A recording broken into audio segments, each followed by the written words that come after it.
Welcome, everybody, to Dingo Reviews. This is our very special episode on the top alien movies. We're doing this in preparation for all you crazies out there who are going to be celebrating Area 51 Day. Yeah, definitely don't go into Area 51. They probably do shoot on sites. Best to check out our top alien movies here. Sit down, watch them, and you'll enjoy yourself. All right, cool. Well, starting out, we definitely have a old classic that I think has to be on this list, and that's Close Encounters of the Third Kind. It's by Steven Spielberg. It is a film from 1977, and really what this film is known for is a lot of classic scenes. You know, the mashed potatoes scene, the infamous mashed potatoes scene where Richard Dreyfuss, the actor who plays the main character, he's obsessed with a mountain where he sees visions of aliens and he's building with mashed potatoes. Yep, know that scene definitely. That is no one scene in that film. And then the other main scene is right there at the end, the ending sequence, right? Yeah, they got the flashing lights there up on the helicopter, right? And they're trying to communicate with the big alien spaceship. Yep, and then the basic premise of the movie, in case you've never seen it, is that the main character believes he's seen aliens before or UFOs, and everybody thinks he's crazy when he's not. And he's basically just trying to prove that he's not crazy. He becomes obsessed and seems more crazy, but in the end, he redeems himself because he really saw aliens. Yeah, and just in case anybody has never seen this movie, I highly recommend it just for, anyone who's into film. Yeah, definitely, for any cinephiles out there, that is definitely a movie that you gotta check out for sure. Okay, and the next one we've got is a really awesome movie. I think almost everybody who saw this movie loved it, and that movie is Arrival by Denis Villeneuve. I hope I said his name correctly, but Yeah, yeah, like you said, Jerry, yeah, it came out pretty recently. It stars Amy Adams and Jeremy Renner. For me personally, I think it's got some great cinematography. There's some great set pieces in there. The score specifically too, I think that's a huge piece that sets the mood for the whole film. oh, absolutely, and that's by the late and great Johan Johansson. He also did some really amazing score work. I believe it showed up in trailers for movies as far back as Children of Men in the early 2000s, and then he had a lot of his score in another Alien movie called Battle for LA, I believe. And anyways, when we get back to Revival, I think we can universally agree that this is an awesome movie with a good plot twist, good acting, and definitely worth sitting down to watch. Yeah, absolutely. Like you said, Jer, there is a kind of a twist on the ending, and I think that ties the whole movie together, makes it really great. Amy Adams basically plays a linguistic that's brought in to kind of um, see if they can speak to the aliens. There's a lot of hieroglyphics and stuff that they use throughout the film, so it's pretty interesting. Awesome. All right, and what do we have up next? Let's talk about District 9. Okay, cool. District 9, 2009 film by Neil Blomkamp. Um, it was starring a gentleman who, again, we might butcher his name. I apologize. It's Sherrilto Copley, I believe. Yeah, it got some difficult names to pronounce here in some of these films, but yeah, he also was in the A Team. I think he was in another Neil Blomkamp movie, Elysium, that came out a couple years later. So during that time, he was a big up and coming actor. Yeah, I'm hoping to see him in more stuff because he was pretty good. And I think what we both liked about this movie the most is that it was a fresh take on the alien genre. It kind of was a commentary on refugees and maybe on discrimination, and it was also pretty fast paced. Yeah, it really was. Like you said, I mean, I think for the time, having a lot of elements around kind of refugees, kind of discrimination, specifically in the Alien movie, was kind of new and inventive for its time. So I think that held, a lot of ground. How wonderfully paced that movie was, and a lot of action too. Honestly, Yeah, and also I think that my favorite part of this movie, besides the inventiveness of it, was how awesome were the alien weapons and the machines. yeah, that was the thing, right? Like it kind of, given the setting, it was kind of I think it was Johannesburg, the setting was, and then just kind of the advanced weaponry and that sort of thing. Kind of, you had almost a duality there, right? Yeah, and it kind of tied in really nice with what I think the entire film was trying to say, which was like there is basically this huge corporation trying to take advantage of these impoverished aliens, and I think it all worked pretty good. Yeah, no, it's a great movie, great movie. Cool, and I know that you've been waiting for this one. This is one of your favorites. Get to the chopper. Get to the chopper, absolutely. Predator, right? Typical, 1980s kind of Arnold Schwarzenegger style, directed by John McTiernan, who also did Die Hard. You cannot go wrong with Predator at all. Right, and this is just one of those classic '80s, with the typical ultra macho guy with the arm wrestling scene and the Right, absolutely. They got the arm wrestling kind of handshake going on at the beginning there, proving their masculinity. But that's your typical 80s classic action, but it's got the Predator in there who's an iconic villain. I mean, it's spawned what, like 6 sequels now? oh yeah, and they've all done quite well at the box office. So we're gonna see more, Predator is the original. You can't go wrong with that one.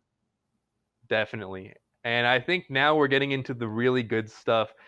I think at this point, all these movies are in our top alien movies, and we're gonna start it off with Signs by the master of suspense, M. Night Shyamalan. Absolutely. So, this was I think M Night Shyamalan's third movie, if I remember correctly. He had The Sixth Sense and then Unbreakable.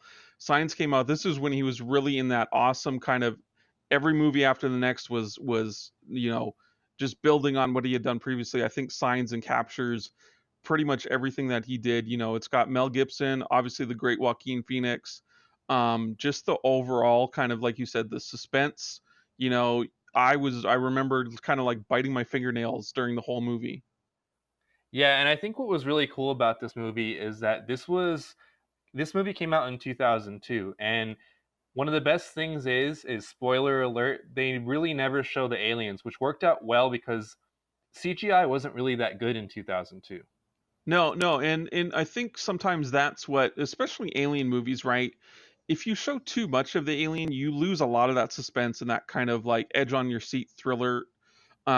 Just because maybe the audience is expecting one thing and then they're disappointed by what they see. But this was a really good job by M Night Shyamalan because he didn't show the audience, so it's kind of like left up to your imagination almost right until all basically the end there, right?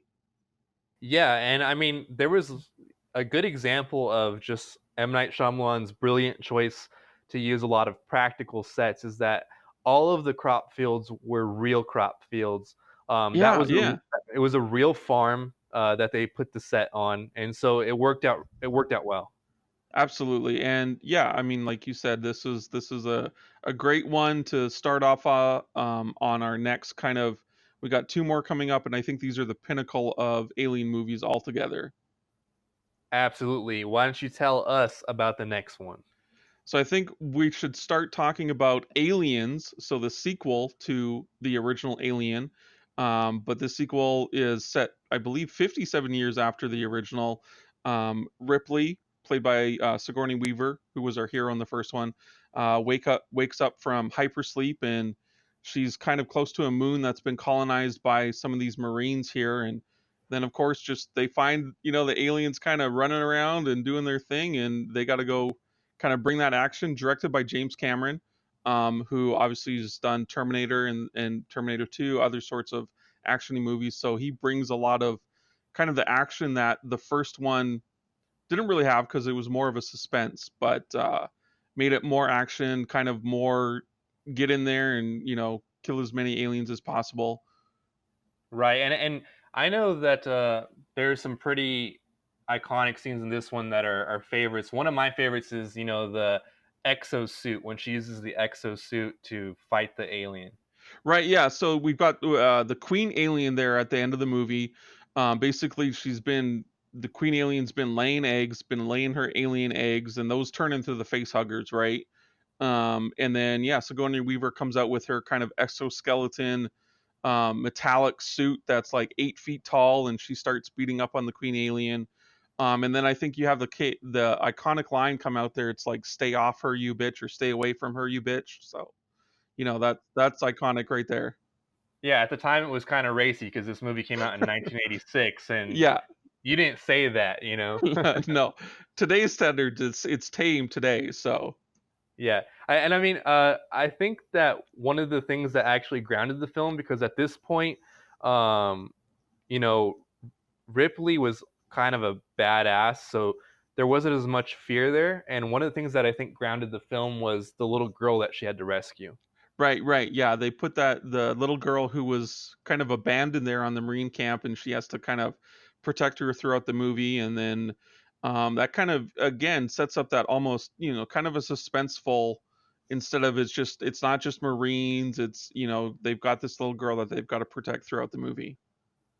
Yeah, and going with that, we kind of already gave it away, but one of the top all-time Alien movies that everybody has to see is Alien itself by Ridley Scott, a 1979 film. Yeah, absolutely. Like, so I did talk about it during Aliens here, my commentary on that. But without Alien, of course, you wouldn't have Aliens. And I think also without Alien originally, you wouldn't have a lot of the Alien movies we have today. They all kind of follow almost similar suit, right? You have people usually stranded out in space somewhere and they're being attacked by some sort of alien or whatnot. And Ridley Scott basically set that up in 1979. Yeah, and I'm a huge fan of Ridley Scott. He's one of my favorites. And what I love about this film, in contrast to Aliens, is that it's very much a slow burn. It's very much, the film takes its time, and you got to kind of invest a little. And it's reminiscent of 2001: A Space Odyssey in certain ways, with the aesthetic. Right, the aesthetic, and I mean, we've got, especially in 1979, he used a lot of practical effects. Obviously the alien was makeup and costume and everything. We didn't have any of the CGI we see today. So the way that they built the alien, the costume design on that was amazing. A lot of the practical effects that they did was great. You obviously have iconic scenes that nobody's going to ever forget. You got the chest bursting scene. I mean, that's pretty much seen in almost any kind of cinematography thing that you'd see today. Oh, absolutely. And also, there was some pretty good use of lighting in that film. For example, once the main character, Ripley, is on her own, all the other crew is basically dead. What happens is the power starts to go out because the ship is decaying. And that's the perfect time for a strobe light to come in as the exomorph is chasing her. No, no, you're right. There's absolutely lots of great lighting effects in there to go along with the practical effects too. Cool. And I did notice that we did forget to mention some honorable extra films. So, anyways, so let's start it off. I think one of the most fun of these, a lot of these films are pretty goofy, right? I think that if we're looking at it, one of the most fun of the films is the old Independence Day film with Will Smith and every hipster's favorite actor, Jeff Goldblum. Absolutely, Jeff Goldblum, Will Smith. I mean, you can't get more of an iconic duo than that. It's a buddy cop film almost, right? For aliens. You got Jeff Goldblum, you got Will Smith. You've got is it Bill Pullman as the president, and he's got the iconic kind of 5-minute speech about Independence Day. You've got the blowing up of the White House and the buildings in LA and New York, directed by, I believe, Roland Emmerich, who's done a lot of kind of disaster movies.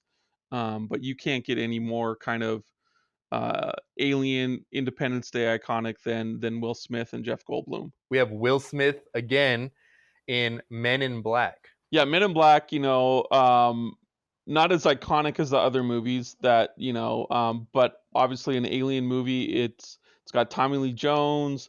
They are the FBI for aliens, if you will, right? And just kind of goes throughout their hijinks. Got the great Vincent D'Onofrio as an alien kind of offspring ant spider thingy that he turns into, right? But no, great effects for the day. Again, buddy kind of cop feel with Tommy Lee Jones and Will Smith. Definitely. And it's a fun film, and I think that's one of the ones that you can maybe watch with your kids in addition to the next film, which is E.T., the Extraterrestrial. Right, E.T. classic, 1981 film, right? Again, Steven Spielberg, he's on our list again here now. Um, but yeah, that's a great kind of childhood film. It's got a young Drew Barrymore. Yeah, there you go, Drew Barrymore. Um, and yeah, just kids kind of discovering this extraterrestrial in their backyard, and going from there. Yeah, it's an awesome movie. They've got to rescue E.T. from the evil scientist, Right. and typical kids movie, but it is fun. It's one of the ones you can watch with the whole family.